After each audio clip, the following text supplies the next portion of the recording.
Kebaya itu walaupun tidak jauh dari pakem kebaya, tapi dikenakan lebih ke arah sesuaikan dengan situasi dan kondisinya dan kemana mau pergi begitu. Ya kebaya kan bisa pakai untuk olahraga begitu. Sejarah pergerakan perjuangan perempuan melekat dengan kebaya. Yang namanya kebaya itu harus ada bukaan di tengah, harus ada kancing di tengah, harus ada jepretan di tengah. Dan itu di depan? Di depan. Kalau di belakang itu bukan kebaya tapi baju kurung. Nah, jangan sampai ada kebaya Korea. Malaysia mengklaim, Singapura mengklaim, kemudian Brunei juga mengklaim. Ya akhirnya hari ini berasa spesial banget karena aku juga pertama kalinya podcast pakai baju kebaya. Karena aku juga punya narasumber yang spesial, Ketua Umum Kongres Wanita Indonesia, Dr. Insinyur Giwo Rubianto Wiyogo. Selamat datang Ibu di Podcast Merdeka. Terima kasih atas undangannya dari Podcast Merdeka mengundang saya. Tentunya saya juga mengenakan kebaya ya. Cantik dalam loh, Ibu. rangka kebaya nasional. Ini yang saya kenakan ini namanya kebaya labu. Kebaya labu. Kebaya labu dari luar Jawa, dari daerah Sumatera. Nah, di mana dulu dikenakan dan sekarang juga dikenakan dengan perempuan yang berhijab ya, dengan ada selendang untuk di kepalanya begitu. Kalau aku apa nih Bu? Kebaya apa namanya? Itu namanya kebaya Kutu Baru atau kebaya bev ya. Nah, tetapi tentunya sudah dimodifikasi dengan berhijab dan di bawahnya bukan pakai kain.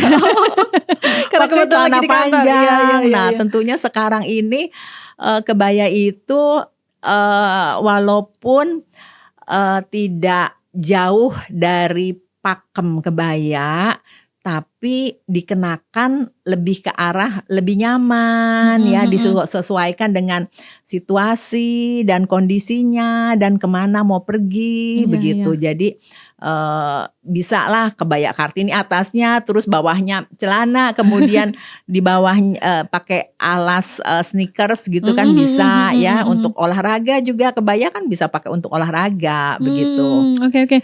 Aku panggilnya berarti Ibu Giwo aja ya? Boleh. Ya. Ibu, sebelum kita lanjut cerita panjang soal kebaya, mau nanya dulu Bu. Kewani itu sendiri apa sih Bu? Kowani itu adalah Kongres Wanita Indonesia, di mana organisasi Federasi Wanita Indonesia dan nasional yang sudah diakui oleh dunia ya, bukan hanya di Indonesia, bahwa organisasi Federasi Wanita yang tertua dan yang terbesar dan yang terbanyak anggotanya itu diakui oleh organisasi-organisasi di dunia. Dan juga kalau kita mengenal Hari Ibu atau Mother's Day yang dikenal sekarang di sini oleh anak-anak Gen Z ya, itu adalah Mother's Day yang sebenarnya Hari Ibu itu adalah hari lahirnya Kongres Wanita Indonesia. Tanggal 22 Desember 1928, di mana hari pergerakan perjuangan perempuan. Jadi dari tahun 28, dulu namanya PPPI ya. Kemudian setelah merdeka menjadi Kongres Wanita Indonesia. Terus itu kegiatannya apa aja sih Bu sebenarnya sampai? Karena banyak sekali. Jadi mengikuti sejarah pergerakan perjuangan perempuan Indonesia yang memang pada waktu lalu itu diinisiasi oleh Sumpah Pemuda ya, di mana kita ada persatuan dan kesatuan, satu bahasa, satu bangsa ya. Kemudian adanya keinginan dari para pemuda bahwa organisasi-organisasi perempuan yang parsial ingin harus bersatu padu dalam satu wadah untuk membentuk satu kekuatan para perempuan bersama yang masing-masing berdiri sendiri ya, tetapi mempunyai satu tujuan yang sama. Jadi digabungkan menjadi Kongres Wanita Indonesia begitu, untuk pada waktu itu kan banyak visi dan misinya ya.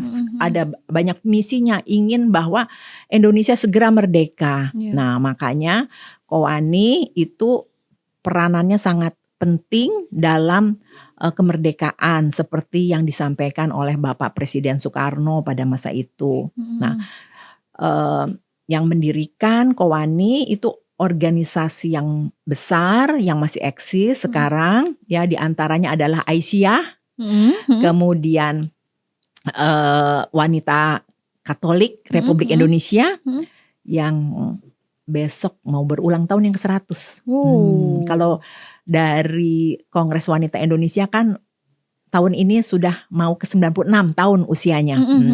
Kemudian ada dari Taman Siswa. Nah, jadi organisasi yang mendirikan yang sekarang menjadi anggota organisasi Kowani ya 3 organisasi tersebut gitu yang ikut mendirikan. Nah, sekarang kalau dihitung anggotanya itu hampir sepertiga jumlah penduduk Indonesia, 100 juta lebih.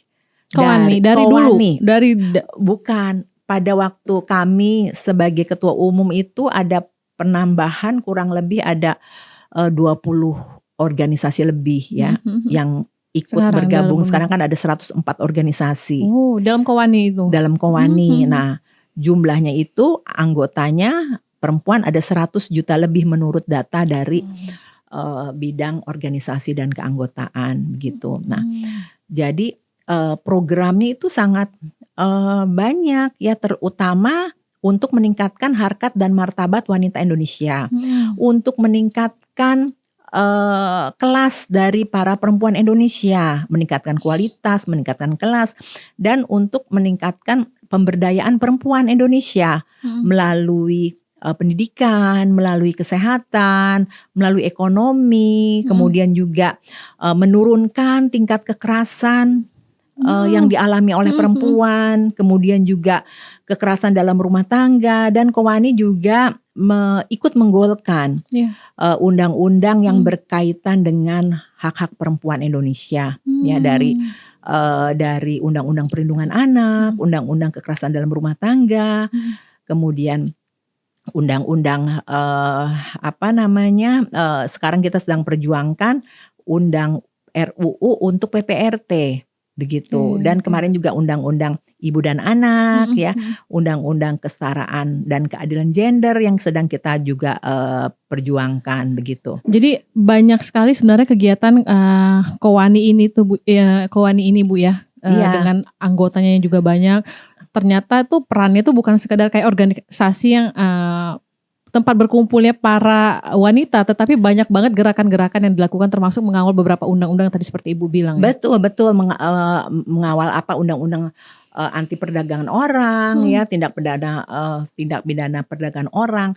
Nah, jadi begini, saya terpilih menjadi ketua umum Kowani dan Dewan Pimpinan Kowani itu ada 27. Nah, yang milih adalah hasil kongres yang perwakilannya dari organisasi anggota.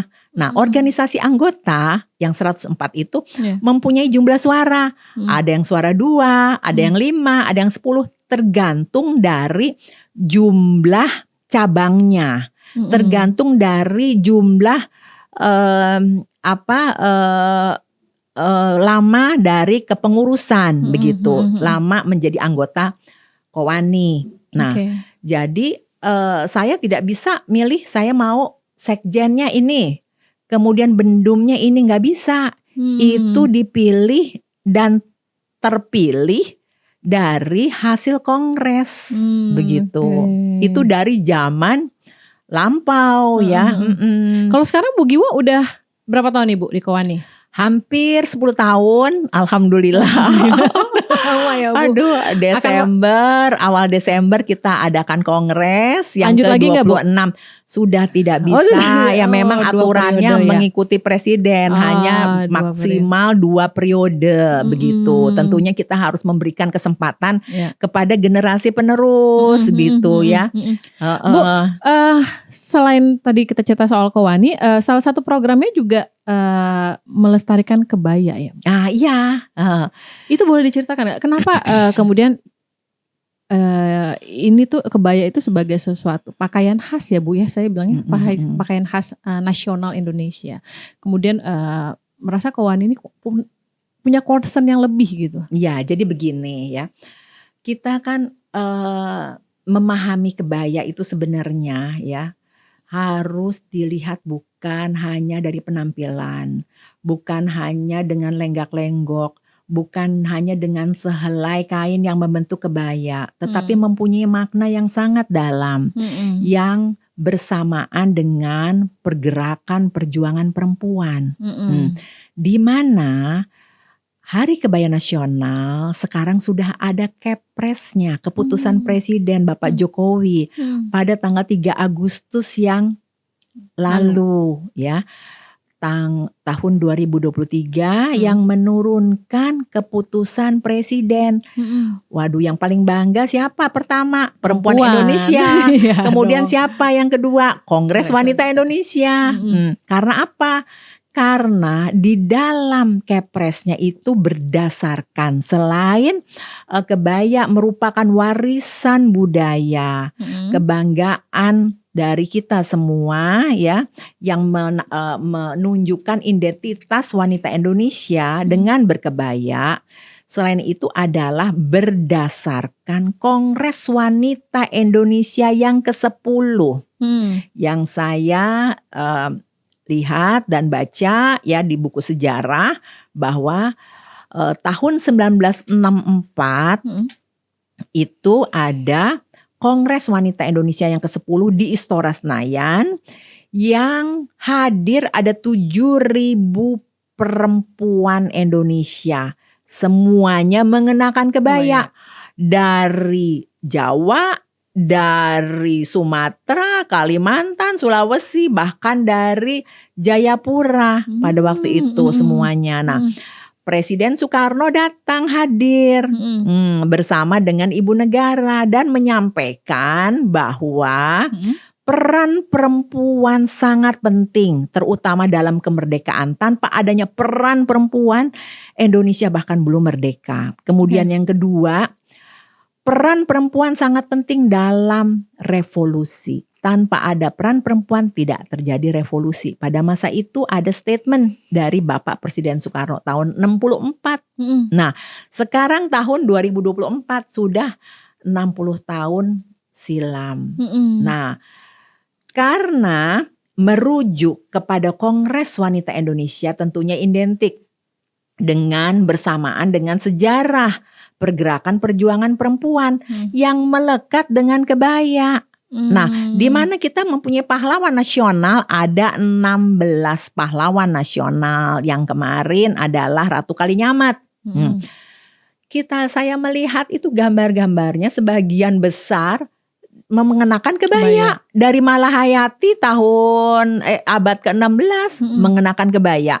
Ibu Kartini, Ibu Tien Soeharto ya, sehari-hari mengenakan kebaya. Bahkan di kediaman beliau menerima tamu juga mengenakan kebaya begitu sehari-hari. Nah, jadi kebaya itu bukan hanya sebagai identitas wanita Indonesia, bukan hanya merupakan kebanggaan wanita Indonesia, tetapi sejarah pergerakan perjuangan perempuan melekat dengan kebaya. Nah, setiap jengkal gerak perjuangan perempuan Indonesia pada masa lalu itu adalah mengenakan kebaya. Nah, kebaya itu bukan hanya dari Jawa, tapi dari seluruh Nusantara ya.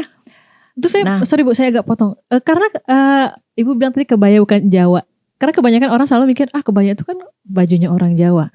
Ternyata Ibu mengklarifikasi itu, bahwa itu kebaya itu bukan hanya orang Jawa ya Bu ya? Betul, kan kebaya macam-macam ya. Ada kebaya Kartini, memang lahir dari Ibu Kartini, ya kan. Kemudian kebaya bev memang dari Jawa, ya kan. Ini model Jawa tuh biasanya kebaya kayak gini, bev. Jadi ada dulu ceritanya, Ibu Permaisuri Kraton ya itu memakai kemben. Kemudian ditutuplah sama baju, akhirnya bentuknya seperti kebaya bev. No. Nah, ada juga yang bilang katanya karena Putri Keraton sudah gemuk, akhirnya ditempel lah gitu ya. Jadi pokoknya ceritanya macam-macam lah tentang kebaya. Nah, kemudian ada juga kebaya encim atau kebaya peranakan atau kebaya. Itu yang kancing di tengah ya, Bu? Jadi gini, yang namanya kebaya itu harus ada bukaan di tengah, harus ada kancing di tengah. Harus ada jepretan di tengah. Dan itu di depan? Di depan. Kalau di belakang itu bukan kebaya, tapi baju kurung. Begitu. Kalau di belakang ada resleting belakang atau kancing di belakang. Begitu. Nah, jadi ada kebaya encim yang kerancang. Itu kan ada dari Padang yang ahlinya bordir kan. Kemudian juga dari Jawa juga, dari Pekalongan, ada dari kebaya Betawi yang katanya kebaya kerancang. Belum juga ada kebaya janggan. Nah, kalau kebaya janggan itu dulu biasanya dikenakan pada waktu putri-putri raja berkuda. Jadi kebaya janggan itu kayak jas ya. Kayak overlap ke kiri begitu. Nah, kemudian ada mengenakan beskap semacam ya, betul, kayak pakai beskap ya. Okay. Kemudian juga ada kebaya labu. Yang kayak dari Ibu Sumatera ya? Betul. Ini Sumatera mana, Bu? Secara keseluruhan ya, Bu? Dari Sumatera Selatan bisa, kemudian jadi Lampung, pokoknya daerah Sumatera. Kebaya labu. Terus apa kebaya lagi? labu. Nah, kemudian kebaya janggan tadi ada Kartini. Kemudian kebaya yang kontemporer atau kebaya modern, di mana sekarang sudah banyak dikenakan sama anak-anak dari generasi milenial ya, di mana anak-anak maunya mudah mengenakannya. Nah, jangan sampai ada kebaya Korea. Iya tuh, Bu. Tadi saya mau nanya tuh, itu gimana, Bu, tanggapan Ibu soal kemudian ada kebaya Korea? Tanggapannya ya saya sedih dan prihatin dan tentunya kerja keras bagi kita semua nih. Bagi kita semua ibu-ibu, bagi kita semua sebagai contoh, sebagai panutan, sebagai role model, kita harus kenakan kebaya ini menjadi kebiasaan kita yang kita suatu budaya yang kita harus lestarikan. Nah, dan juga kebaya ini sebagai filter dari budaya-budaya asing. Begitu. Siapa coba yang menjadi filter? Kalau bukan dari produksi Indonesia, kalau bukan kita yang memulai begitu. Nah, jadi cerita tentang kebaya itu panjang dan banyak sekali maknanya. Jadi saya setelah mempelajari makna-makna kebaya itu malah bangga, dan sehari-hari kalau nggak pakai kebaya kayaknya ada yang kurang deh gitu. Dan kebaya sebagai alat pemersatu bangsa. Ya, bukan hanya Indonesia saja ya, seperti waktu tahun 64 ada hadirnya 7.000 perempuan Indonesia ya. Bukan hanya itu, tetapi dari ASEAN. Kita mengundang peserta dari ASEAN. Ada 10 negara ASEAN yang hadir, yang dimana kita juga mengajukan bersama untuk joint nomination, mendapatkan pengakuan dari dunia, dari UNESCO, kebaya yang merupakan warisan tak benda dari Indonesia yang diakui. Nah, jadi dengan kita mengundang, kebetulan kan Kowani itu menjadi anggota dari International Council of Women yang dari abad 18 sudah ada ICW. Kemudian juga sebagai anggota dari PBB melalui ECOSOC-nya ya. Kemudian dan menginisiasi adanya organisasi ACWO, Asian Confederation Women Organization. Jadi melalui organisasi federasi di tingkat ASEAN. Nah, mereka itu akan diundang. Dan kita mau menunjukkan bahwa Indonesia ini maju, bukan selangkah, maju beberapa langkah loh dari negara-negara lain yang mengusulkan, seperti Malaysia, kemudian Singapura, kemudian Bangkok, Thailand gitu. Nah, jadi dan Brunei, mereka juga ada kebaya. Nah, tapi juga mereka juga mengusulkan. Nah, tapi menurut Dubes UNESCO Bapak Ismunandar, kita nggak bisa lah egois katanya begitu, mengusulkan untuk sebagai single nomination ya, yang kita pertama yang kita dapatkan ya joint nomination itu seperti mempersatukan para perempuan di negara ASEAN gitu. Bu, tapi kalau disamaratakan dengan diperlihatkan lah antara kebaya Indonesia dengan beberapa negara tadi, ada yang menjadi bedanya apa sih, Bu? Yang Coraknya atau apanya? Coraknya tentunya, kemudian panjang pendeknya. Kalau di Singapura kan lebih ke arah di atas lutut ya. Kalau di Malaysia di bawah lutut begitu. Nah, tapi masih bukaan depan. Kemudian juga mereka juga ada yang namanya baju kurung, tetap dibilangnya kebaya begitu. Nah, tetapi kita menurut saya sih, saya kan bertanya ke mereka gitu, kepada pimpinan-pimpinan, apakah sudah ada kepres atau yang menguatkan tentang kebaya? Oh, mereka belum ada. Nah, jadi kita mau menunjukkan tuh bahwa kita itu, alhamdulillah sekali Bapak Jokowi memberikan apresiasi kepada perempuan Indonesia melalui Hari Kebaya Nasional. Jadi kita lebih maju beberapa langkah.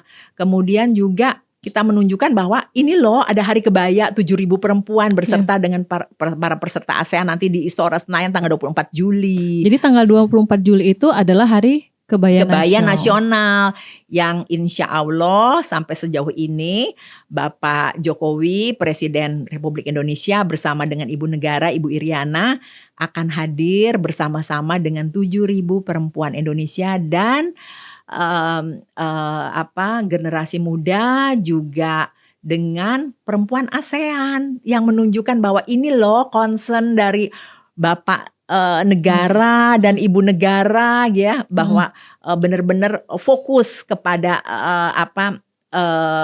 pengakuan dunia akan kebaya untuk Indonesia begitu. Berarti nanti di acara di Istora itu ada 7.000 wanita dengan kebaya, pasti anggun banget sih, Bu. Insya Allah. Nah, kemudian ada yang bilang bahwa kebaya itu milik, ada eksklusif kalangan tertentu. Pernah dengar? Tidak, kita mengundang semua profesi mengenakan kebaya ya, dari pengemudi ya, pengemudi online, kemudian dari pedagang jamu, pedagang pasar, kemudian pedagang sayur. Jadi nanti lintas profesi ada di sana. Lintas profesi. Bukan hanya untuk orang-orang yang bekerja di kantoran ya, Bu ya? Bukan, kemudian pilot juga, polisi, kemudian dari Angkatan Darat, Angkatan Laut, Kowat. Berarti ini lebih kurang tinggal 1 bulan lagi ya, Bu, acaranya? Betul, iya. Persiapannya gimana, Bu? Persiapan? Bu, boleh minum dulu, Bu? Boleh. Ini kayaknya ngomongin kebaya seru juga nih. Harusnya tadi dibawa kebaya ya, Bu. Sebenarnya. Iya ya. Nanti kan bisa kita tunjukin kebaya-kebaya ya. Iya. Oke, Bu, gimana persiapannya, Bu? Jadi tanggal 24. Yang jelas makin mendekati hari itu makin deg-degan ya. Itu hambatan dan tantangannya ya. Dan makin banyak peluangnya. Makin tambah semangat kita. Makin tambah sinergi antara para perempuan Indonesia. Jadi panitianya itu bukan hanya dari Kongres Wanita Indonesia yang menginisiasi penyelenggaraan acara Hari Kebaya Nasional berdasarkan Kepres, tetapi kita juga merangkul dan mengajak semua komunitas pecinta kebaya untuk ikut bersama-sama mempersiapkan Hari Kebaya Nasional, begitu. Nah, karena kan kebaya ini bukan hanya milik tertentu saja, tetapi milik perempuan, seluruh perempuan Indonesia. Nah, di dalam rangka persiapan Hari Kebaya, kita sudah mengadakan kegiatan sosialisasi dan edukasi mengenai makna kebaya, dari sejarah perkembangan kebaya. Waktu itu kita laksanakan pada tanggal 10 Mei melalui webinar.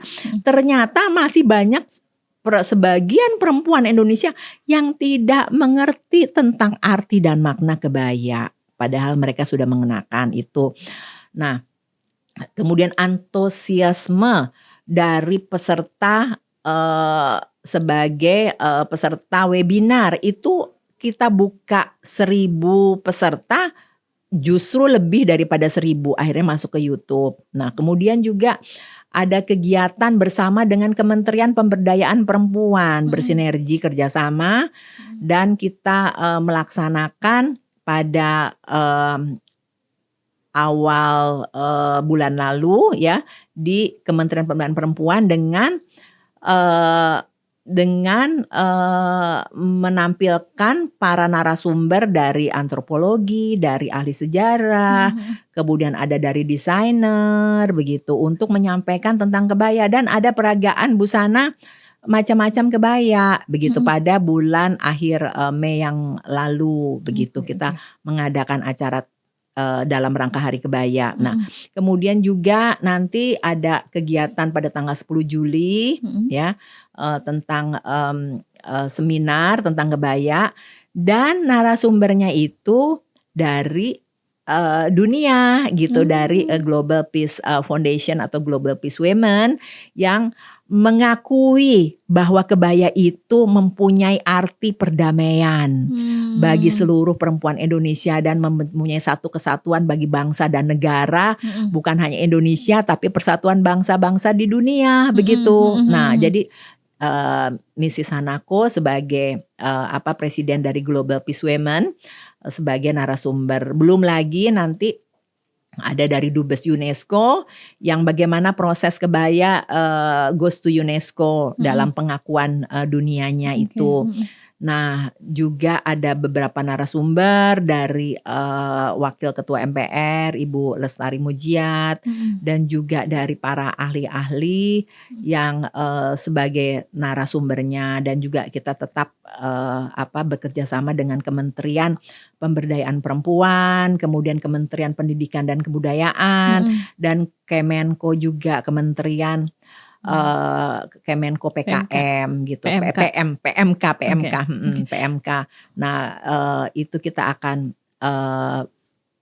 tetap bekerja sama begitu, dan juga sudah ada surat himbauan dan kepada seluruh pimpinan baik itu gubernur, wali kota maupun bupati di wilayah seluruh Nusantara untuk mendukung dan mensukseskan Hari Kebaya Nasional dan menghadirkan Badan Kerjasama Organisasi Badan Organisasi Wanita, Badan Koordinasi Organisasi Wanita atau BKOW yang merupakan kepanjang tanganan dari Kowani di tingkat provinsi, dan GOW Gabungan Organisasi Wanita di tingkat kabupaten kota. Itu pimpinannya dan pengurusnya hadir bersama-sama ya. Kita mendeklarasikan bersama bahwa kebaya adalah sebagai alat pemersatu bangsa dan negara. Bukan hanya sebagai alat pemersatu tetapi sebagai agen perubahan. Perubahan untuk peningkatan ekonomi, terutama perempuan sebagai pelaku UMKM untuk naik kelas begitu. Karena kan mempunyai nilai ekonomi yang sangat tinggi dari atas kepala sampai lapisan kaki. Nah, itu kan sebagian besar dan semuanya adalah produk Indonesia. Nah, produsennya siapa? Adalah sebagian besar adalah para perempuan yang pelaku UMKM, sebesar 60% dari 64 juta pelaku UMKM di Indonesia adalah perempuan. Nah, yang hubungannya dengan bordir, hubungan dengan penjahit kebaya, yang hubungannya dengan mote-mote, kemudian kreasi yang ekonomi kreatif dari bros ya, dari seniman-seniman di daerah. Berarti begitu. Keberadaan Kowani ini juga menyentuh kepada mereka ya Bu, pelaku-pelaku UMKM yang membuat kebaya-kebaya ini ya Bu. Iya, dan kan kembali ke visi Kowani, meningkatkan harkat dan martabat wanita Indonesia melalui ekonomi, melalui pendidikan, ini melalui ekonomi. Jadi sebagai agen kebaya, sebagai agen perubahan gitu. Dengan akan diselenggarakannya Hari Kebaya Nasional tanggal 24 Juli, ini sudah agak menggeliat nih. Yang pada waktu itu akibat krisis global, Pandemi. kemudian pandemi ya, para pedagang ya menurunlah omsetnya. Nah sekarang udah agak meningkat sampai sanggul saja di daerah Jawa Timur udah banyak pesanan nih. Dan bordiran di arah Bukit Tinggi juga udah meningkat ya. meningkat. Bu, berarti nanti di acara yang apa sih Bu, Hari Kebaya Nasional itu, atau HKN, itu akan ada parade kebaya-kebaya atau lebih? Nah, bukan hanya pada tanggal 24, tapi tanggal 23 Juli ada Kowani Expo atau Hari Kebaya Nasional Expo yang semuanya all about kebaya. Jadi ada dari sanggul, dari sampai bulu mata palsu, sampai dari sanggul semuanya, sepatu, selop, kebaya, macam-macam. Itu sebagian besar pelakunya adalah para perempuan. Itu ikut mengeksplor hasil produknya di dalam acara Hari Kebaya Nasional. Nah, tanggal 23 Juli. Kemudian tanggal 24 Juli di mana sampai saat ini Bapak Presiden dan Ibu Negara akan hadir bersama dengan ibu-ibu oase, itu ada pagelaran perjalanan tentang kebaya. Kemudian juga ada pokoknya menarik deh. Jadi pokoknya ada artis-artis harus datang ya Bu, perempuan-perempuan. Ini untuk umum gak Bu? Untuk umum. Yang datang jangan lupa pakai kebaya ya. Iya dong, harus pakai kebaya. Dan suaminya harus mau nganterin ya Bu. Iya betul, tapi nggak pakai kebaya. Nah, jadi artis-artis ibu kota, artis-artis dari zaman tempo dulu ya sampai sekarang itu hadir loh. Akan ada hadir di sana ya. Ibu Widiawati, kemudian macam-macam, kemudian ada penyanyi juga Mbak Sundari Sukoco, nyanyi. Ada Ige Mawarni ya? Ya, ada betul. Ya. Karena aku udah lihat IG-nya. Ada Andin juga ya Bu. Iya, ya? betul. Seru banget loh. Seru. Nah, terus ada juga lagunya atau himne atau lagu dari Hari Kebaya Nasional begitu. Nah, yang paling menarik itu menjelang Hari Kebaya Nasional tanggal 21 Juli ada kegiatan fun walk. Berkebaya dengan poco-poco, berkebaya dengan bersepeda, berkebaya dengan berkuda. Nah, itu dia yang insya Allah sampai saat ini udah banyak istri dari Ibu Wuri, istri dari Bapak Wapres itu akan membuka acaranya. Bu, terlepas dari acara Hari Kebaya Nasional nanti, aku pengen tahu sebenarnya kebaya itu harusnya tuh tertutup atau seperti apa ya? Atau mungkin ya khasnya itu apa tertutup? Karena kan seiring dengan perkembangan zaman kan, ya kayak baju pernikahan kan kemudian dengan payet dan segala macam kan mulai terbuka. Tapi sebenarnya khasnya sepotong baju kebaya itu seperti apa, Bu?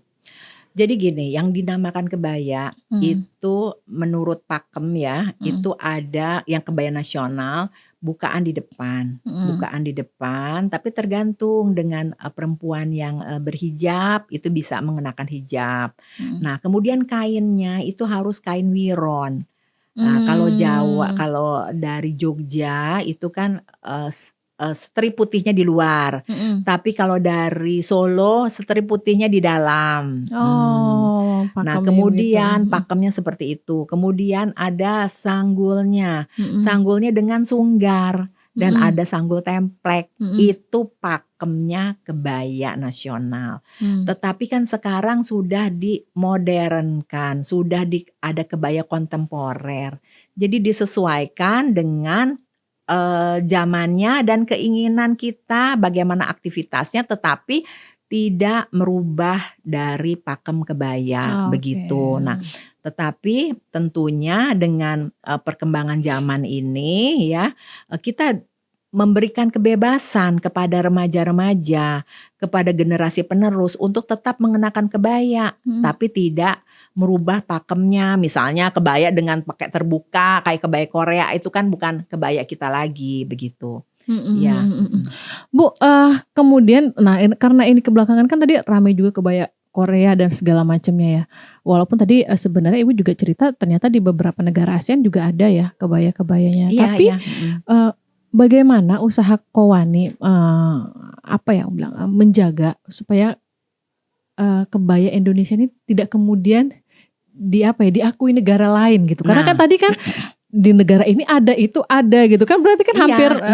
Jadi begini, memang kan kita sudah mengusulkan ya, mengajukan kepada UNESCO untuk kebaya sebagai single nomination diakui dari Indonesia. Nah, tetapi ternyata Malaysia mengklaim, Singapura mengklaim, kemudian Brunei juga mengklaim. Ya akhirnya pertama ini kita join nomination dengan yang utama adalah sinergi antara perempuan ASEAN, kemudian persatuan dan kesatuan yang kita utamakan untuk mendapatkan pengakuan dunia bahwa salah satunya Indonesia sebagai mempunyai kebaya sebagai warisan tak benda ya. Nah, itu dengan Malaysia, dengan Brunei, dengan Thailand gitu. Nah, tetapi yang keduanya ini tunggu dulu, kita nggak boleh kita langsung terima aja begitu ya. Yang kalau kita sudah menerima dengan joint nomination, kita akan mengusulkan sebagai single nomination, yaitu kebaya labu yang kita akan perjuangkan. Oh, kebaya labu seperti Ibu pakai ini ya. Nah, jadi perjalanan tentang kebaya ini masih panjang dan yang utama adalah kita melestarikan budaya untuk pada generasi penerus akan mencintai kebaya begitu. Termasuk dengan sekarang juga banyak artis ketika mendatangi acara-acara internasional tuh pakai kebaya ya. Iya. Termasuk juga Bu Giwo juga beberapa kali acara di luar. Betul. Pakai kebaya. Termasuk Bu Menlu juga ya. Iya. Nah, kemudian kita juga lucunya waktu kemarin di PBB secara tidak menyadari saya baru saya kemarin aware gitu. Ada yang bilang dari salah satu asdep di kementerian, Ibu waktu itu udah pakai kebaya ya? Hah? Oh ya, gitu. Jadi secara tidak menyadari di make mind kita gitu udah sehari-hari kita mengenakan kebaya begitu. Lagi pula pada waktu di Filipina acara International Council of Women dari negara-negara peserta ICW yang Kowani juga kebetulan saya sebagai Vice President dari International Council of Women itu memperagakan kan gitu. Pokoknya tunjukkan kebanggaan kamu pakaian dengan fashion show. Nah, jadi kita para pengurus itu harus mengenakan baju yang paling kita banggakan. Nah, secara tidak sadar ya. Padahal waktu itu sudah ada Hari Kebaya Nasional belum ya.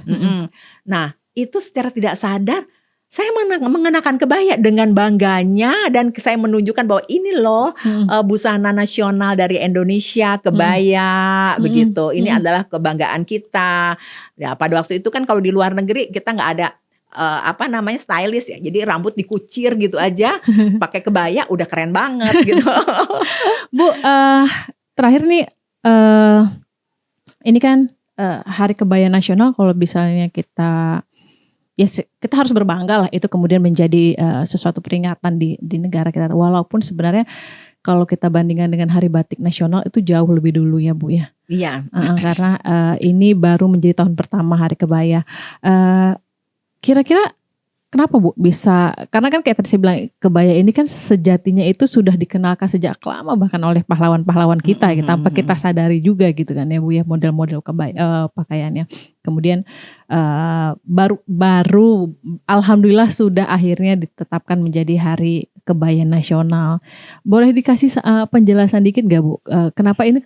Apakah benar kesannya terlambat atau gimana nih Bu? Bukan terlambat. Jadi mungkin lebih dilihat dari universalnya ya. Kalau batik itu kan milik semua gender kan ya. Perempuan bisa mengenakan batik, laki juga bisa mengenakan batik, begitu kan. Nah, dan juga digunakan oleh sebagai dekoratif ya kan. Ya dekoratif semuanya mengenakan semuanya bisa pakai batik begitu ya. Nah, kalau kebaya itu hanya untuk perempuan aja. Kan nggak bisa dikenakan oleh laki. Iya, iya. Nah, jadi memang perjuangan kita adalah yang pertama universal, baru kebaya yang memang kita udah kenal sejak lama kebaya. Nah, pas Indonesia mengusulkan, negara lain pada ikut-ikutan kan, mau diakui oleh diakui oleh dunia begitu. Ya, jadi ya seperti itu. Dan kalau batik itu kan seragam sekolah udah pakai batik ya waktu dari zamannya kita dulu. Nah, kalau kebaya ini memang tugas kita, perjalanan masih panjang, kita harus mensosialisasikan di mana organisasi anggota KOANI kita juga sudah memberikan surat edaran menghimbau agar mereka organisasi anggota tiap hari Selasa berkebaya. Dan juga kami setiap rapat, sekarang rapat-rapat dan menjelang hari kebaya, kita mengenakan tiap hari baju kebaya nasional. Gimana kita harus menyampaikan kepada generasi muda, pakai kebaya ya, anak-anak kita pakai kebaya. Kita sendiri nggak pakai kebaya, gimana kita mau ngasih tahu pakai kebaya? Mereka harus anak-anak kita pakai kebaya, begitu. Jadi sebagai contoh ya kita harus sebagai panutan dulu, sebagai role model, begitu. Jadi terima kasih sekali nih mengenakan kebaya yang sangat juga, cantik Ibu. Juga. Bu Giwo, nggak berasa kita ngomongnya udah panjang lebar. Saya pribadi berdoa semoga nanti acara Hari Kebaya Nasionalnya sukses ya Bu. Amin, amin. Pengen banget bisa ada di sana ngeliatin. Harus ya. Karena tadi kan Ibu bilang ada beberapa profesi. Berarti nanti harus ada jurnalis berkebaya. Oh iya, memang ada jurnalis berkebaya. Iya. Mudah-mudahan nanti acaranya politisi lancar. juga berkebaya ada juga datang. Ada ya Bu. Ya. Mudah-mudahan acaranya lancar. Amin. Dan hari mungkin juga nanti akan ada seruan-seruan dong Bu. Misalnya Hari Kebaya Nasional semua wanita Indonesia berkebaya. Iya betul memang kami harapkan ya melalui surat dari Mendagri tersebut dengan adanya Hari Kebaya Nasional tanggal 24 Juli, setiap tanggal 24 Juli kita harus mengenakan kebaya. Wajib mengenakan kebaya. Tuh. Karena perempuan Indonesia berkebaya, berdaya, berkarya dan berbudaya. Hidup perempuan Indonesia. Bu Giwo, terima kasih untuk waktunya Bu. Terima kasih sama-sama. Semoga bermanfaat dan berkah ya. Semoga dengan adanya Hari Kebaya Nasional, perempuan Indonesia lebih bersemangat mempunyai motivasi karena kita sangat bangga dengan berkebaya dan tentunya meningkatkan pemberdayaan perempuan Indonesia melalui terutama ekonomi, pendidikan dan lainnya. Ya. Terima kasih Bu.